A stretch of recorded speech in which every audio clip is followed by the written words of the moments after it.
Hello guys, welcome to our channel. ఇవాళ మనం మన ఛానల్లో గుమ్మగుమ్మలాడేటటువంటి చేపల పులుసు ఎలా తయారు చేయాలో తెలుసుకుందాం. స్టవ్ వెలిగించుకొని ఒక పెనం పెట్టుకోవాలి. పెనంలో 2 నుంచి 3 స్పూన్ల వరకు ధనియాలు వేయించుకోవాలి. అలాగే 1 స్పూన్ వరకు మెంతులు కూడా వేయించుకొని, 1/2 స్పూను ఆవాలు వేయించుకొని అన్నిటిని పక్కన పెట్టుకోవాలి. ఇప్పుడు అదే ప్యాన్లో కొద్దిగా 50 గ్రామ్స్ వరకు శనగగింజలు కూడా వేయించుకొని చల్లారబెట్టుకోవాలి. చింతపండు కూడా నానబెట్టుకొని పక్కన పెట్టుకోవాలండి. 1 ఉల్లిపాయ, 2 టమాటాలు కలిపి కట్ చేసుకోవాలి.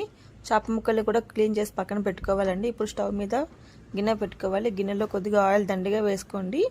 చేపల పులుసుకు ఆయిల్ దండిగా ఉంటేనే బాగుంటుంది. ఆయిల్ వేగిన తర్వాత కొద్దిగా మెంతులు, అలాగే ముందుగా మనం కట్ చేసుకున్నటువంటి ఉల్లిపాయలు కూడా వేసుకొని బాగా వేగనివ్వాలి. వేగిన తర్వాత చూస్తున్నారు కదా, మన పొడి అయితే రెడీ అయిపోయిందండి.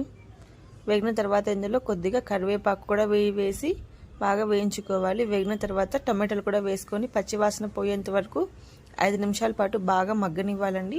మగ్గిన తర్వాత ఇందులో 1 స్పూన్ వరకు అల్లం వెల్లుల్లి పేస్ట్ యాడ్ చేసుకోవాలి.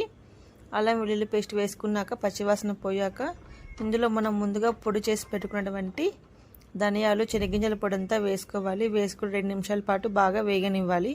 దీన్ని పొడిగా అయినా వేసుకోవచ్చు, లేదంటే పేస్ట్గా అయినా వేసుకోవచ్చు. ఇందులోనే మనం నానబెట్టి చింతపండు వాటర్ని కూడా వేసుకోవాలండి. వేసుకున్నాక మరొకసారి బాగా కలుపుకొని మీకు కావాల్సిన వాటర్ వేసుకోవాలి.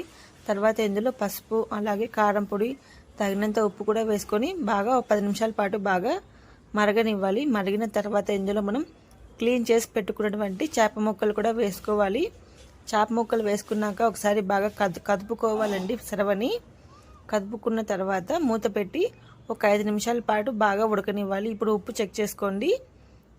బాగా ఉడికిన తర్వాత కొత్తిమీర వేసి మరొక 5 నిమిషాల పాటు ఉడకనిస్తే చేపల పులుసు రెడీ. మీకు అందరికీ తెలుసు కదండి, చేపల పులుసు అప్పటికంటే మరుసటి రోజుకి చాలా బాగుంటుంది అని చెప్పి. అలానే ట్రై చేయండి మీరు కూడా.